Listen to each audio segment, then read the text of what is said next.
So, at what point are you ready to change? Have you ever thought about that? Does the situation have to get so good and so safe that it's easy to change? Or does it have to get so bad that you just can't stand it any longer? When do you change? I invite you to take a moment and reflect back over your life and look at some areas of change and what did it take?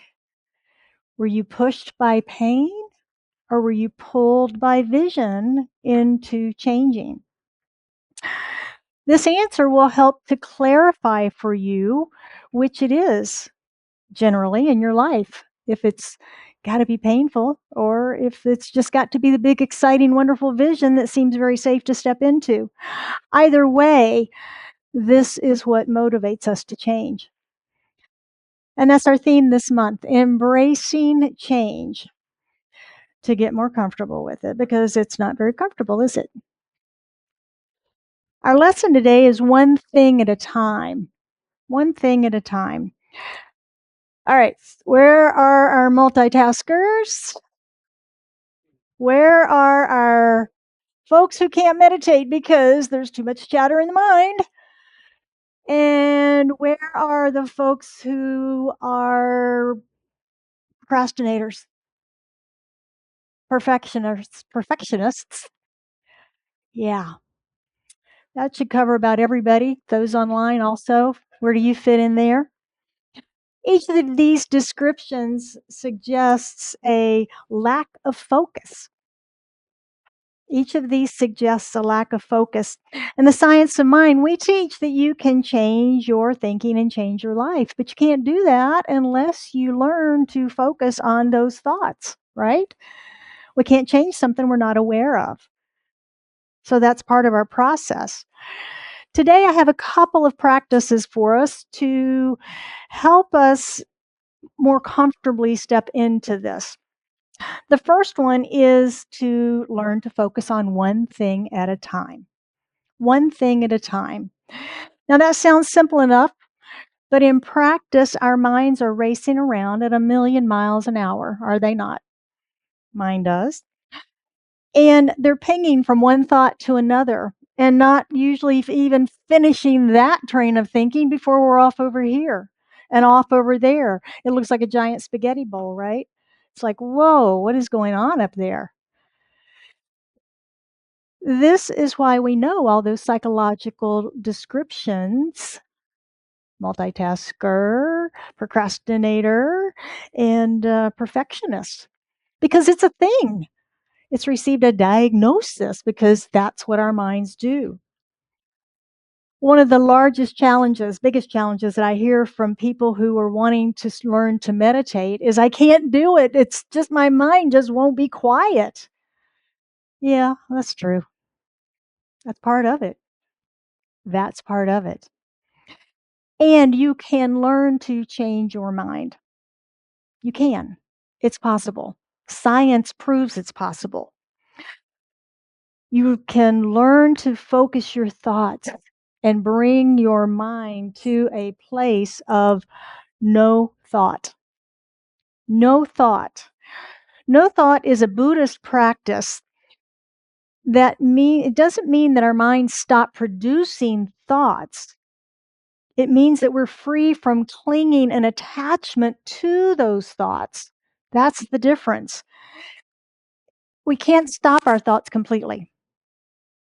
We can't. Our brains are designed to produce thoughts, and we cannot stop them completely, but we can get ourselves to a place of no thought and learn not to identify with or get trapped by our thoughts. That's the practice. Our goal is to be free from idle thoughts, things that just kind of bounce us around there.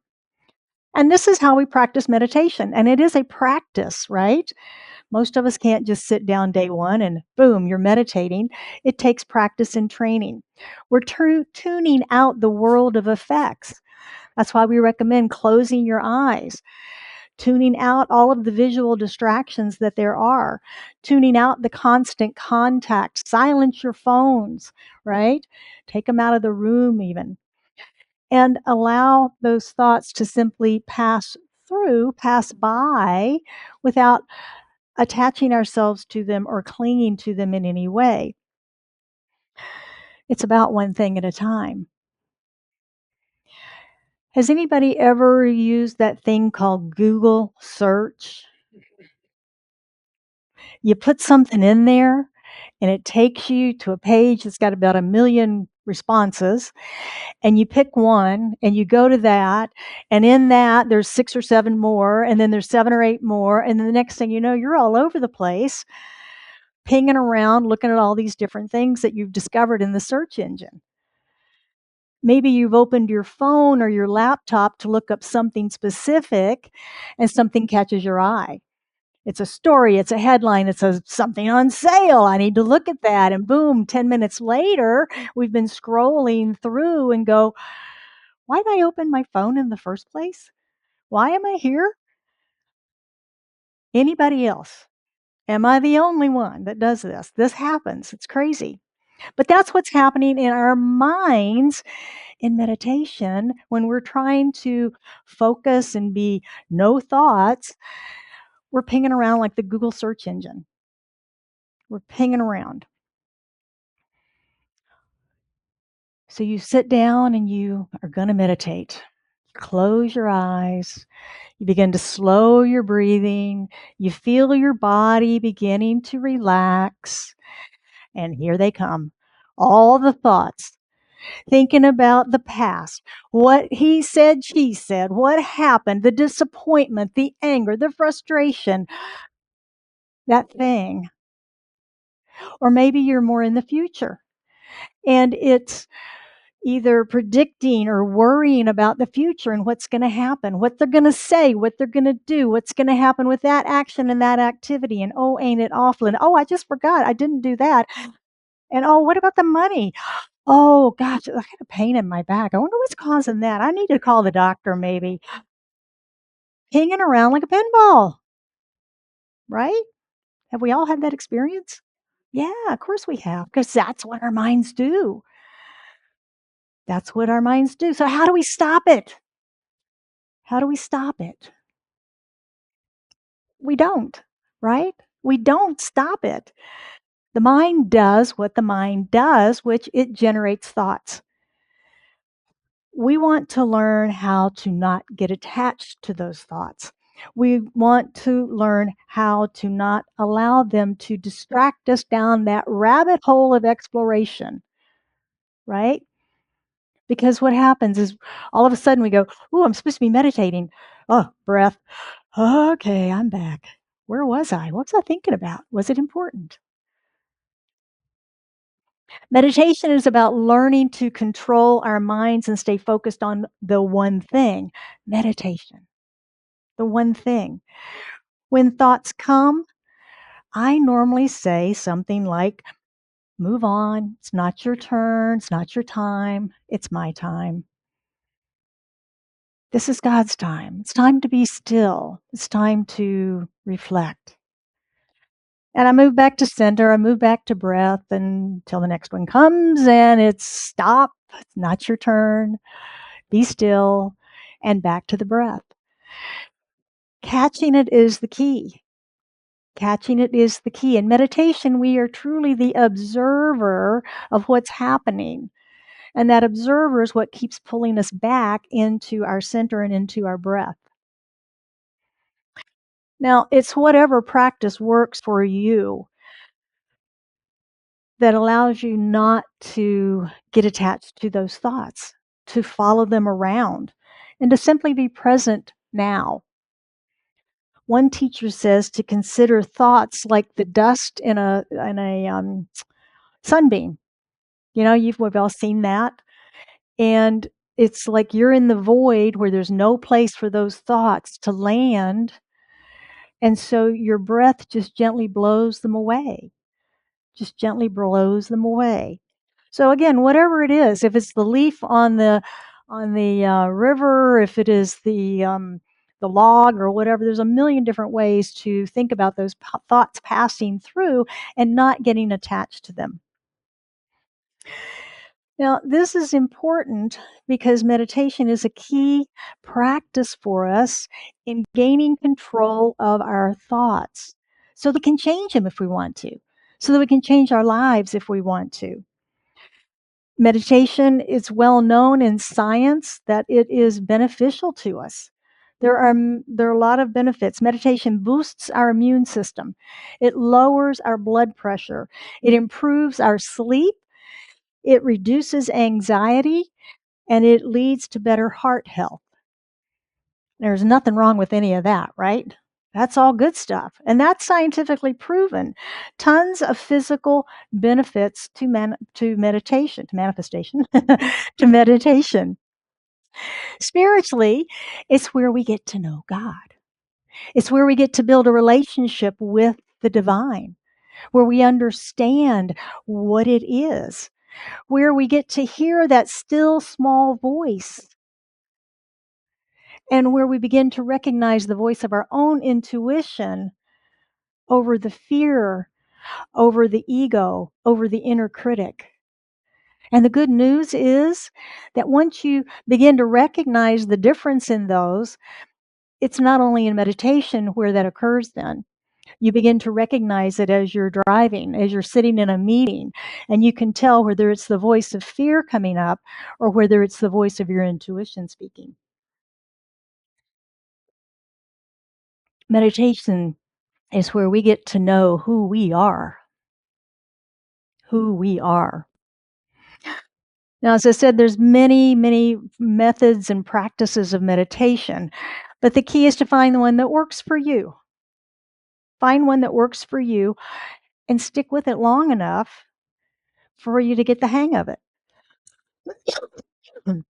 Like any change that we make, sticking with it until we learn it helps us to learn to focus on one thing at a time. Anybody ever done an elimination diet where you cut out a bunch of things out of your diet? Then what? You put them all back in? No, you put in one thing at a time, right? And pay attention to how that affects the body, and then another and another. Science has been using this method forever, and we can use it in our lives too, one thing at a time, as we move through change, as we move through these meditation practices and so forth. Now, if you were with us last week, you may recall that we spoke about the scientific reason that our mind doesn't like change. And that's because we're programmed, our brains are programmed for survival. And change feels like a threat. Change feels like a threat. Is this a good thing? Is this a bad thing? What are you doing? We've been doing it this way. Now you want to do it that way. This is a problem. I'm on high alert here. And that can feel uncomfortable. Change can be good, but it can feel bad. Would you agree? Dr. Sanam Hafiz is a licensed clinical psychologist, and she suggests that you absolutely can and should teach your brain to change. She says brain agility has been shown to help delay aging, and slowing the aging process starts with changing our aversion to change. Now, while that's an interesting quote, I have to wonder, how do I do that if my brain is already pre-wired to be adverse to change? How can I teach my brain to change? Well, I came up with an idea for you, so that's our second practice that we're going to use today. It's called Breathe and Wait. Breathe and Wait. Now, there's a story of a man that you may have heard about who came across a butterfly emerging from the cocoon. And he watches it for a little bit. And as he does, he sees the cocoon is moving in and out, like the butterfly is really struggling and pushing and expanding and contracting. And he's watching it, and all of a sudden it stops. And he thinks, ooh, something must be wrong. I need to help it. So he gets his little pocket knife and he cuts a little hole and widens the hole in the end of the cocoon so the butterfly can get out easier. And sure enough, the butterfly slips right out. And he's watching it and he notices that the butterfly body is very swollen and that its wings are shriveled. What the man didn't understand is that the butterfly needs that pressure, that strengthening to push all that fluid out of the body into the wings to give the wings strength to fly. So, in his projection of his own discomfort at the struggle, he inherently didn't help the butterfly. He didn't help the butterfly. It never learned to fly. The struggle itself is what gives the butterfly strength to fly. Without it, the wings never fully develop because that fluid can't get there. Sometimes we want to escape our discomfort as soon as possible, too, don't we? Because it's uncomfortable. We just don't want to be there. We want this over with. But what if the pressure you're trying to avoid is that thing that is strengthening you and preparing you for your next greatest yet to be? Is it possible that part of our growth is simply staying with the moment, one breath at a time, just waiting for our wings to get strong? Part of embracing change is learning to stay with the discomfort that it brings. And I think particularly in our teaching, well, no, not in our teaching, and everywhere, all human nature, we want it now. And we want it easy.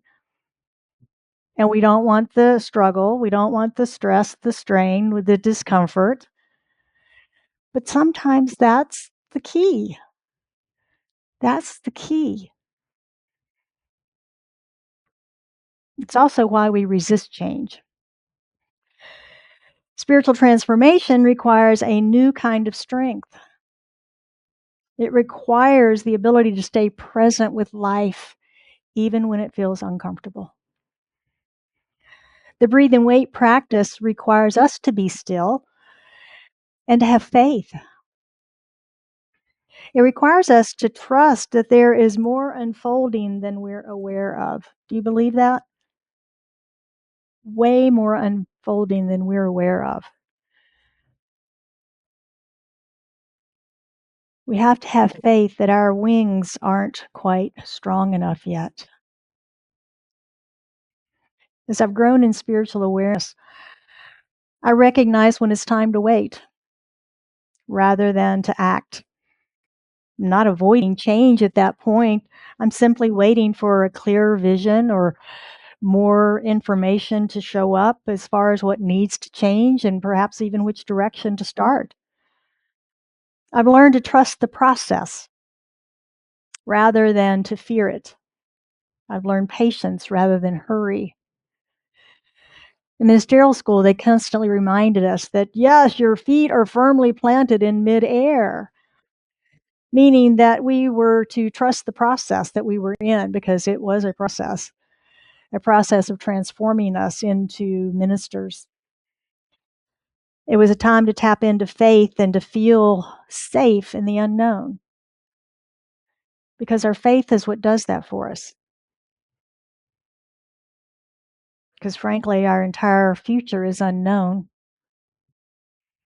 We might plan, we might prepare, but it's unknown until it becomes the now. Faith is becoming okay with life unfolding through us. It's learning to trust Spirit as our source and accepting that we're guided and guarded on every step of the journey. It's remembering the universe really is for us. And it's cheering us on, actually. Sometimes we forget that. It is here for us, it's helping us. When we have faith that Spirit makes straight the crooked ways before us, we can simply breathe and wait, knowing that it is all coming into perfect alignment for us. When we resist change, life can become uncomfortable. And this is where we may feel pushed by pain more than pulled by vision, is in that discomfort. Our practice of breathe and wait allows us to wait for the vision, to wait for the support, and simply know that everything is unfolding exactly as it should, including our wings. When we stop running from discomfort of, and change and learn to sit with it, that's where the magic happens and the transformation begins. So let's look at these spiritual practices for this week and let's make some magic. The first is to focus on one thing. We know that attempting too many changes at once usually fails. This week, focus on one consistent, small change that you can practice to support you becoming your greater yet to be. Just one thing. We've got a vision, we've got a goal, we've got an intention, whatever you want to call that for this year. What one thing can you focus on this week? Not the whole big picture. I don't know about you, but I sometimes get overwhelmed by the whole big picture.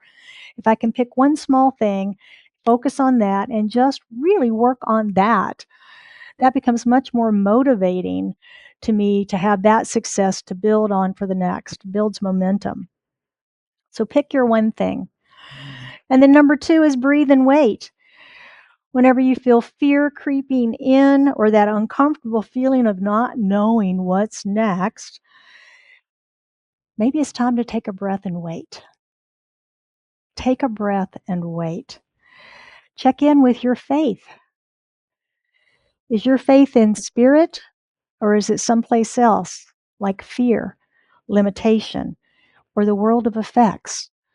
Where is your faith? Notice if it's vision or pain that is making you uncomfortable. Know that the space of not knowing is where your soul is building your muscles, your spiritual muscles for what's next for you. Be mindful when you're feeling discomfort and change and use it as a spiritual practice to help you grow. If we think about it that way, instead of this just feels bad, we can see deeper reasons. We can expand, we can grow, we become stronger. As the Buddha said, change is never painful. Resistance to change is painful. And so it is. Would you join me for prayer this morning?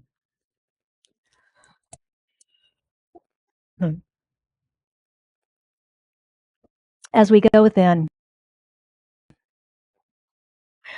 we recognize power, presence, life, essence, source.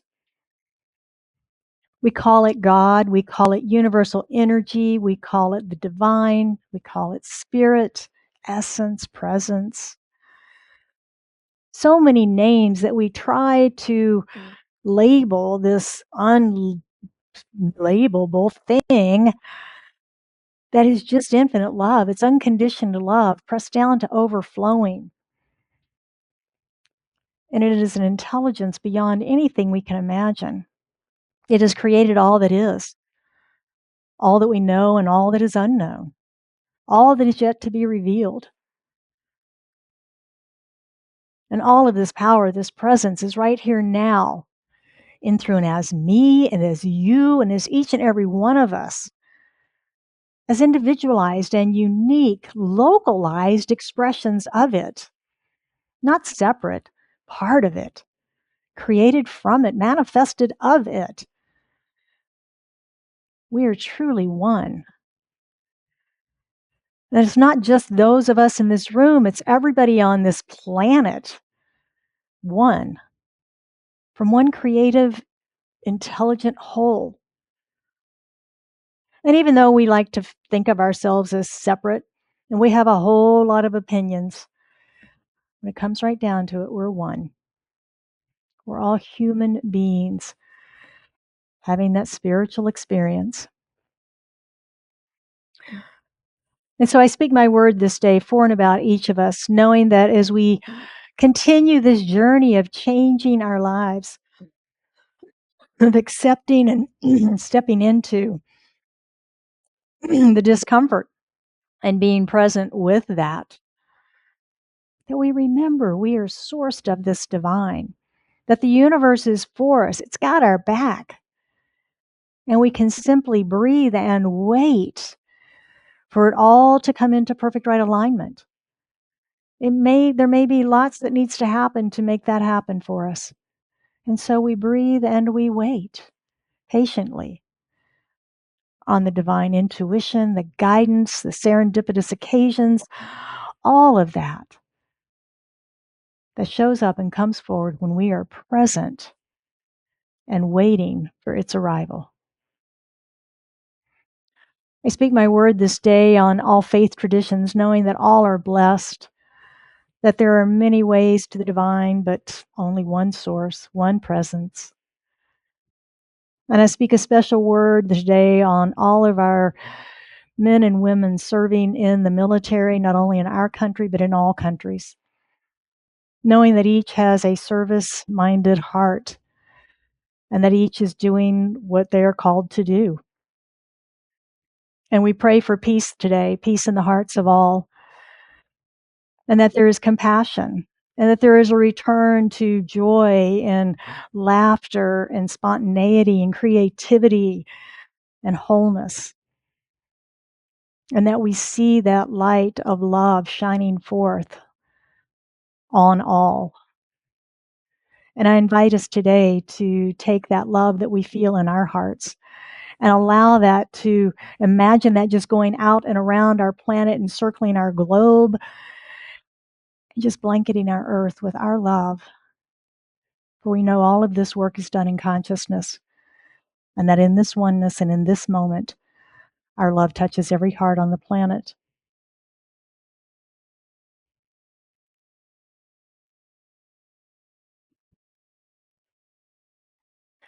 It is with deep gratitude and joy that I release this into the action and activity of law, knowing that it is done and it is so. Nothing further to be said. I accept it in this moment, and we affirm this truth together by saying, and so it is.